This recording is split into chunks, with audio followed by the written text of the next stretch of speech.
Well, good morning to my family. Looks like there's a couple of you on here. One's my brother and one's my sister. But welcome to Bedhead Chats with Chad at the new time at 9 a.m. in the morning. Yeah, you should be working. You should be working. I am working. This is my job right now.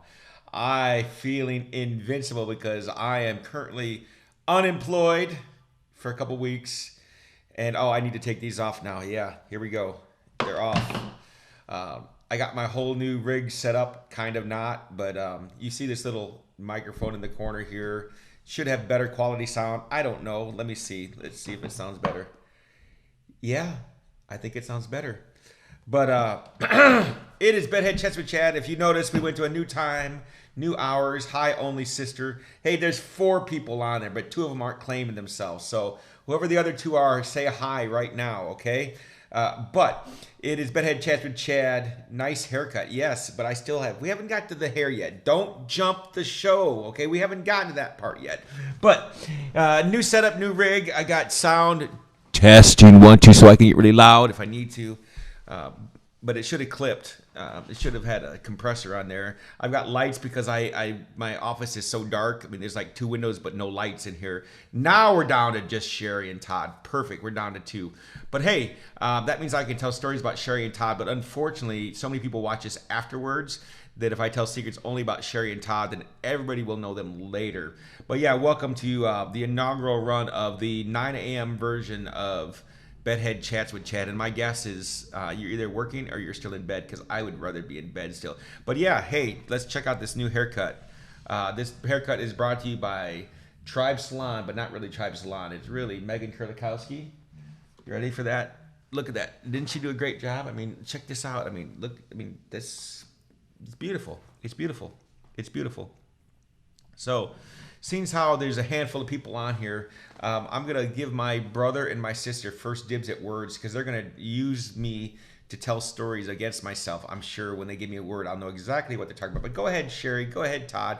Put a word on there, and I will tell a story, because although there's not many people on here right now, a lot of people will see this, and you'll have been up since 4. Yeah, big deal. So technically, I'm still in Alaska time, so I've been up since 3. So, yeah.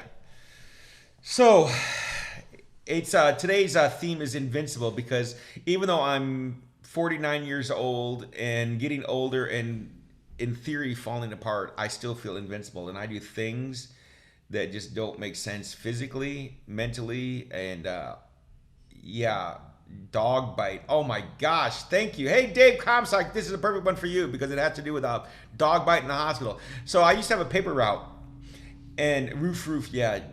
Yeah, Good thing you're a pastor. I'd say something. Dog bite is the word. I used to have a paper out delivering the leader. Yeah, i.e., welcome to the 9 a.m. version where they're just my brother, sister, and you. We're testing this new time, Dave. Glad you're awake.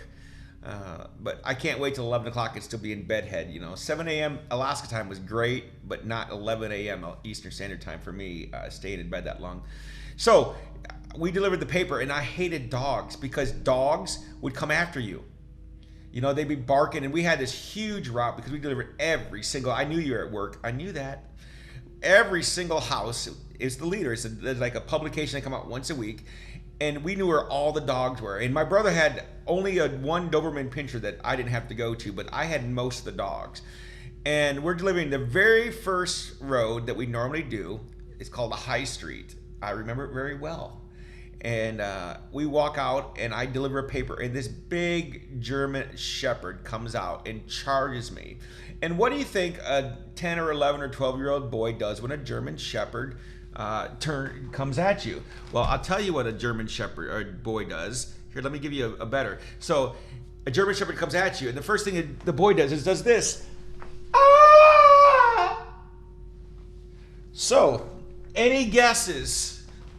Any guesses to where I was bit? Huh? Any guesses? Yeah. Right. Well, according to the hospital, in the gluteus maximus, Yeah, oh my gosh, that's a great view. I got the 5 second delay, 10 second delay here. Woo, you guys got something good coming this way. But yeah, I got bit right in the butt. So then I had to go into their house because they had to call the police because those are the days where people still, did things legal. And we called the police and we go into their house. I'm in their house, in their front living room. Got a big bite on the booty. Yes, I did. I got a booty bite. I what I want to say is that bee bit my booty really hard, but I won't say that. But man, I'm bad. But I did it in the Christian cuss word style.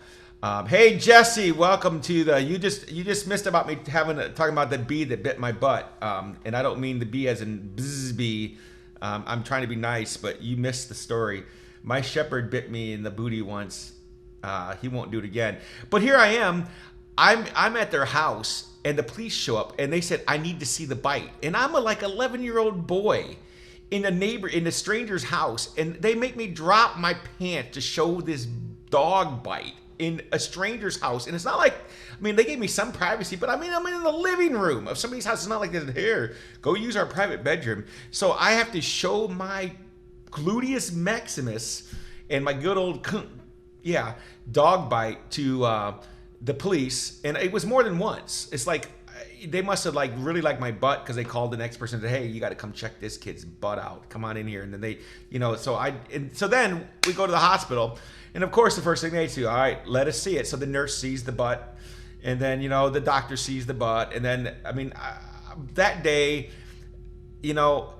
so many people saw my butt that my butt's been seen. So that took away a lot of worries about people seeing my butt. So that's it. What this show has helped me do is realize where some of my struggles and my issues and some of my problems came from in life, and that's it. The dog bite is why I went into mooning, because it didn't matter anymore. Everyone's already seen my butt anyway. The rest of the world might as well see my butt. That's what started my teenage angst of mooning people. So there it is. A German Shepherd. I wish I knew the name. I'd give the dog credit, but yeah. So there it is. That word dog. Roof, or is that roof, Todd? Roof or roof? Roof. The roof. So yesterday when I was setting up, oh my gosh, I probably should put some of this online. I probably did 25, 30 tests to see the volume versus, music. I still got. Yeah, there it is. Let me turn that off actually. But I had this mix, and I'm just messing with myself. I wasn't messing with myself, but I was on there just doing mixes and doing tests, and then it's like a couple times, you're up on the roof. Yes, I am. That was loud. See, I have that control. I don't like what you say. I just, but I have a little mixer right here off to the side, which goes digital into this, which you can't see any of this, but it's a little higher end now because I actually have my stuff. I'm in Indiana, and I have my stuff. But I was doing these takes, and I was just practicing getting levels right. So if I wanted to do a mix and a fade and all this kind of stuff, and I'm sitting there one time I was doing Sweet Child of Mine, and I'm just sitting there talking, and I don't know the words. I'm like, well, I don't know the words. I'm just making them up, and I'm just singing and all this, and then I start talking like I'm on the live show, and then I realize there's nobody listening, and then it's like, so I might have to show you some of those because I have fun with myself. I don't need an audience to have fun. So I proved that this morning when I had only my brother and sister who really weren't paying attention. They just kept it logged in to be nice, to make me not feel bad. But hey, I got Dave Comstock and Rita and Jesse, so that's enough for me. So good morning. I need a word. Give me another word, and I will run with it. The roof. Well, there's a lot of things for roof because that's what my brother put. Roof. I remember here's one. We used to have fireworks. Well, who didn't have fireworks? Of course, everyone's got fireworks, but the illegal kind. And my brother and I had the second floor, which is one of those second floors that was kind of like a half floor. It was a bungalow, I don't remember what style it was, but it was just a half floor that popped out in the middle. So we could actually climb out literally easily climb out through our window and be on the roof all the way around, and then climb up on the second roof. But I would light fireworks from my window, like bottle rockets. And hey, Dave Fleischer, welcome. Hey, if anybody's got a hookup for Dave Fleischer, he's looking for an apartment in Dowagiac, Michigan. Let him know. Contact Dave Fleischer right there on your feed there. So I would shoot bottle rockets, and this isn't like in July. This is like all year round. I used to shoot them at my neighbor Randy, at his windows and stuff, and then we'd hide like we didn't know where they came from. But there was a report of somebody doing fireworks, so. Next thing you know, without me knowing it, I'm shooting fireworks and bottle rockets and stuff out, and a cop's walking through the neighborhood. And next thing you know, there's a knocking on the door, and this is the famous, and everyone's got this, that's got a parent, which is all of us, whether it be parent, step parent, foster parent, doesn't matter. We've all had a parent or some kind of person. Thank you for the shout out. Yes, Dave, gotcha. So all of a sudden you hear, Chad! Get down here. That's the best mom voice I can do. Let me try that again. Chad, get down here now. And I come down and I'm like, oh crap, what did I do? And I had no idea. Well, I come to the door, and not for the first time, unfortunately. There's a cop at my door. And she goes, Chad, you need to talk to this guy. So I go out on the front porch, and he's like, young man, were you shooting bottle rockets out the window up there? I'm like, all right, I need you to go get all the bottle rockets, because normally we can't nail you, but because there's a burn ban right now, we could ticket you. And he just gave me this whole spiel how he could just nail me. It's like, send me to jail, send me to prison for bottle rockets. I mean, I'm like, oh, I don't want to go to jail. He goes, all right, go get them all. So I went straight upstairs, went into my brother's room, grabbed his bag of fireworks, brought him down, and gave him to the cops. So yeah, that was one of my riff stories. That's probably not the one you're thinking of, Todd, but hey, it's fun what you can do on riffs. But we used to play on riffs. I mean, back in the day, riffs were to go on. Now it's dangerous. You're not allowed to be on a roof because they're dangerous. But life's changed. Remember, this theme is invincible. It's invincible, and we thought we were invincible back then because we would do stupid stuff. We would sled off of roofs. If the snow was like 2 feet deep, we'd go on a roof across the way. It was where the hospital, where the parking lot is now, used to be our football field, and there used to be a little house over there. And if the snow got deep enough, we'd go up on this little house, and we'd just sled into 2 feet of snow and think that was cool. But yeah, so I need another word. Somebody give me a word. Hey, Tom Hooglin, go Boy Scouts. Unfortunately, we moved to Nome, and other things happened, and we loved the Boy Scouts, but we had to step away, but go Boy Scouts. I learned a lot through Boy Scouts in my troop. You guys heard some of my stories of my Boy Scout troop. It wasn't the best one, but there are really, really, really good ones out there. Mine taught me how to start fire with gas, and got me in trouble when I started one for real, because they didn't believe me I actually started it. But you have to look that one up. Earlier episode. I got them back though. Let's just say soap and chili. That's all I'm going to say. If you want to know, go back and look in April's episodes of Bedhead Chat with Chad. It's there, I promise. Bedheadchats.com, you'll find it.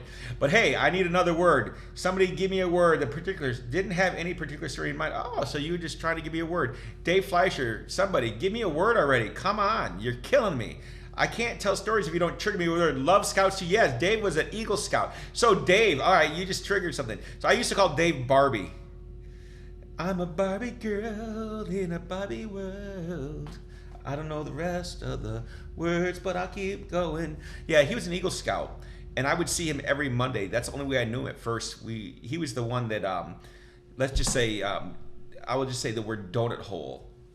And that goes back to my story about German Shepherds, which leads to my future. Yeah.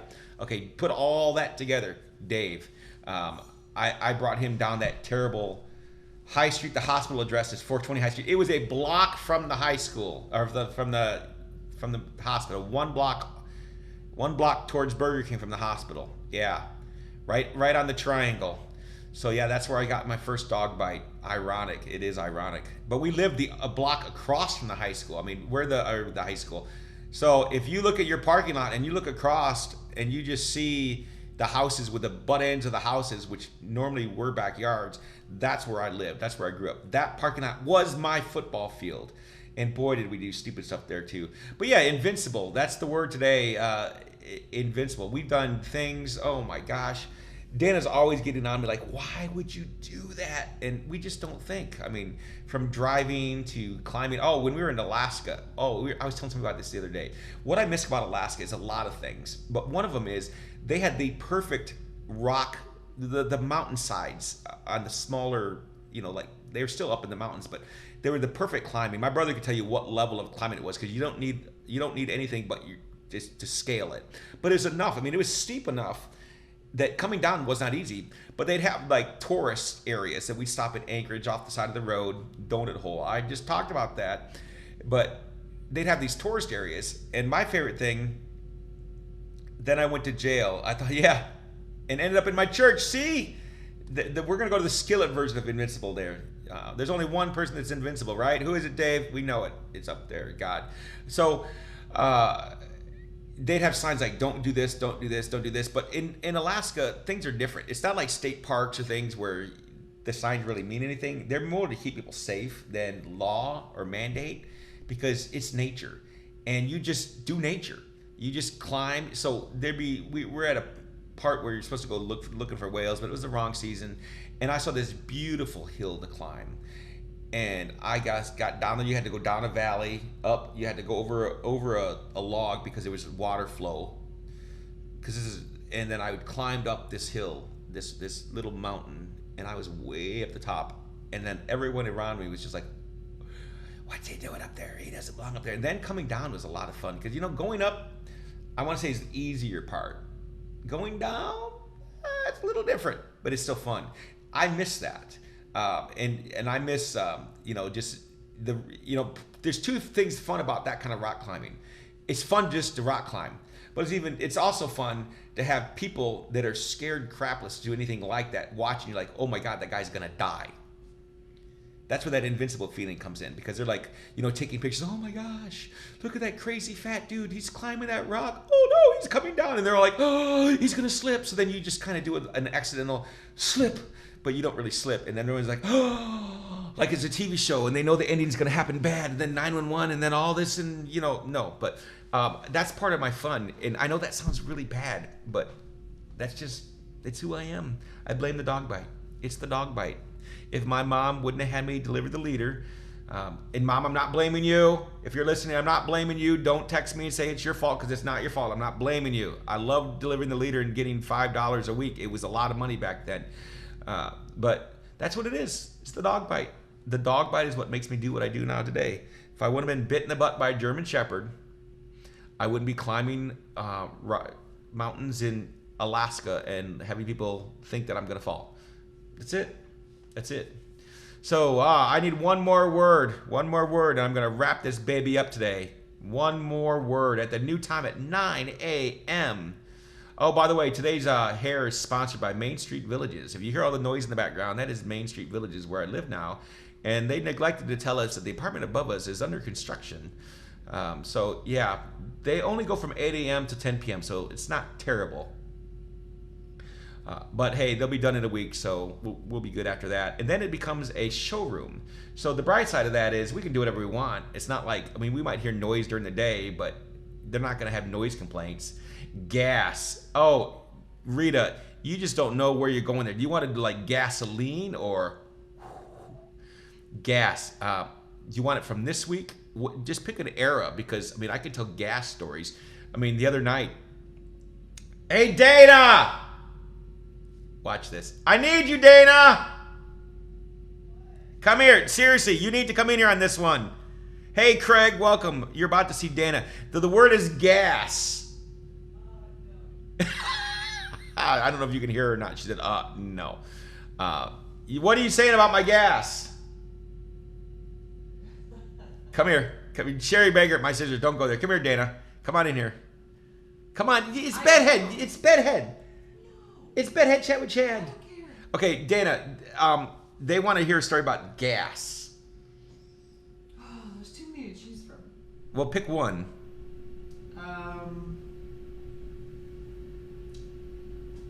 What about this week? Like 3 days ago? Oh, what happened 3 days ago? You had gas. And how bad was it? It was really bad. You got to be more. You got to, you. Okay, I'll give an impression of Dana. And it's those, I call them blanket bombs, where you drop them in the blanket, and then you just wait and you hope that they don't show up, and then all of a sudden, so it's a blanket bomb. So I guess you got to be in bed with somebody, or you can do it with yourself too.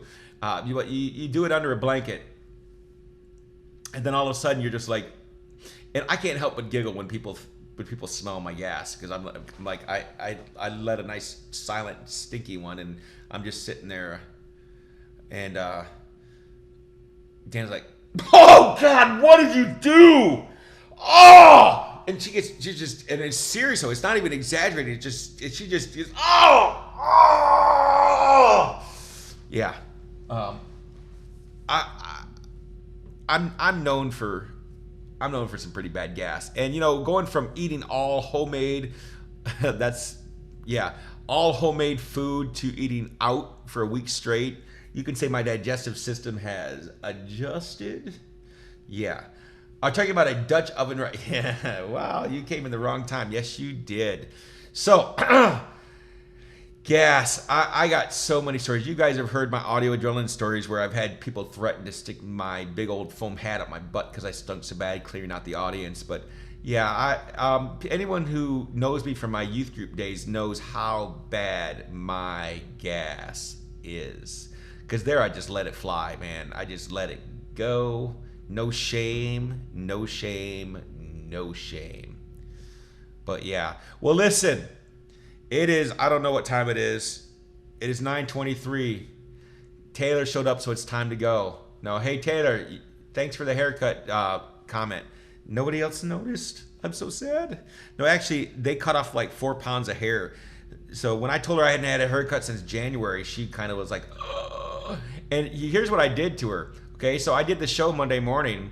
You saw my hair, those of you, the 3 of you that were actually watching on Monday. And I just put on a hat and I showed up. Because it's a daughter of a friend of mine. So I just put on my hat. And when I took that hat off, it went boom! Like an afro.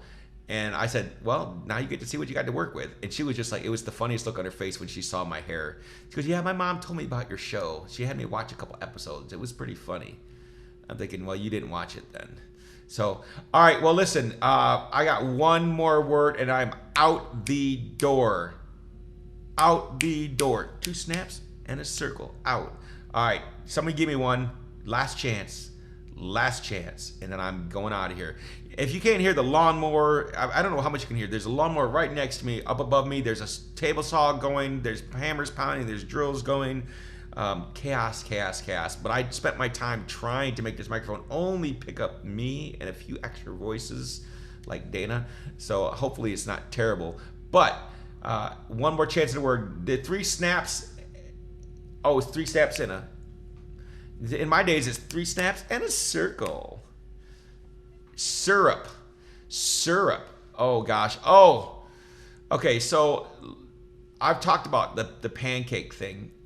And I don't know, Dave, if you have something specific in mind. Because you guys have so many memories that I've forgotten.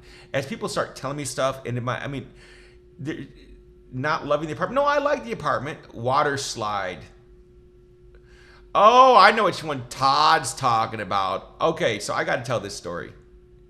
So we used to be part of Big Brothers, Little Brothers, whatever it was called. Big Brothers. It's where people, if you didn't have a dad at home, they gave you a adult to hang out with. And back in the day, it was pretty stinking awesome because there was a big group of guys. Even though we didn't all have big brothers, they would take us, and they had a huge grant for it. And looking back, knowing what it was now, they had a huge grant for this. So they had money to spend on us. I mean, they'd spent money because they had to use all the grant money up. So we went on a trip to a campground once, and it had a water slide. And we were having fun in the water slide. And before we get to Todd's story, I remember that's the first time I ever, we were at the water slide, and our campground was so far away from the water slide. And it was a water slide into a lake. And I know Todd remembers this too. It's the first time I ever pooped in a lake and realized that your poop floats. It doesn't sink. Because I went way out. I'm like, okay, I'm not going back. I'm not going all the way back to the campsite. Because I was a kid and I wanted to be on the water slide. Dang it. So I went and I dropped my drawers and I pooped. And it's like, whoop. and I'm around people, not really close, but I mean, there's people around. No one knows what I'm doing because I always look weird, like, oh, that's just Chad being Chad. And all of a sudden, whoop, it just starts floating. And I remember just trying to take sand and rocks because I wasn't going to touch it. And, and it starts floating towards shore. This poop starts floating towards shore. So I just abandoned it. It wasn't my poop anymore. So I just ran away from the poop. And I don't know where the poop ended up. But that's how I learned that poop floats. Thank you, Todd, for reminding me of a story I never wanted to remember again in my life. But we're on this water slide. And this water slide is this is a low budget place. This isn't like Great Wolf Lodge or Kalahari Resorts of all places. Kalahari Resorts, Wisconsin. Oh, gotta go there. So we go on this water slide off and on, off and on, and there was no rules. There wasn't, what's wrong with you? Hey, Sherry, you weren't there, okay? You weren't there. You don't know the story. You just gotta trust me that I was doing the right thing. I wasn't. And this is, it was a rickety old water slide on a wood thing with fiberglass and nailed in, and there was nobody there actually running it. It was long. It was big enough that they should have had somebody actually like lifeguarding it. And so we would just, a bunch of boys, we were just jumping on it and running down it and doing it together. And so my brother goes on and I jump behind him and I grab him by his ears. And Michigan Adventure, that's different. You don't poop at Michigan Adventure. The water's coming up there. Invincible, the Invincible floating turd, way to bring that to you. See, it fit. So I grab him by his ears, and back in the day, they used to make fun of my brother for his ears, and I wasn't actually making fun of my brother for his ears. I just grabbed him by his ears because that's the only thing I could get. So we're sliding down, and he's sliding faster than I am because, I don't know, maybe my blubber was slowing it down. I don't know. But so he grabs on the sides of the slide. Well, evidently, they didn't do a very good job of nailing down the rusty nails, and my brother just like sliced his hand with a rusty nail while I'm holding onto his ears, and he's saying, let me go, let me go, let me go. And we were little kids. So he spent his day, while we were water sliding and avoiding poop at the end, while we were water sliding, he spent his days in the hospital getting stitches because, and yeah, that's what happens when you go to a cheap place that has rusty nails sticking out of a water slide that's made for kids without lifeguards. The 80s, ladies and gentlemen, well, actually, that's probably the 70s, ladies and gentlemen, or the early 80s. That's when we didn't care, when, you had disease and you just went out and lived in it. And that's not a political thing. Don't go there. Don't go there. I'm not going there. But yeah. So, hey, listen, don't forget, Monday. Everybody say Monday. I heard it. Wednesday, say Wednesday. And Friday. That's the new times because you know what? I'm tired. And you guys are getting tired of hearing me. So we're going to cut it back. 9 a.m. Monday, Wednesday, Friday. Bedhead Chat with Chad. Jerry Neese just joined. Oh, man. And it would just end. And hey, Jerry, I'm in your time zone now, Jerry. Woohoo! She's up in the UP. So, hey, it's been good. It's Bedhead Chat with Chad. Remember, no showers, no shaving. You can get a haircut, but it still gets a little no clean clothes needed. You just pick up your phone, you pick up your laptop, you pick up your iPad, you got whatever you want. You hop on, you throw some words out, and we have a blast. So I will see you when? Exactly, Friday. All right, let's see if we can do this right. We're out. Let me try that again. We're out.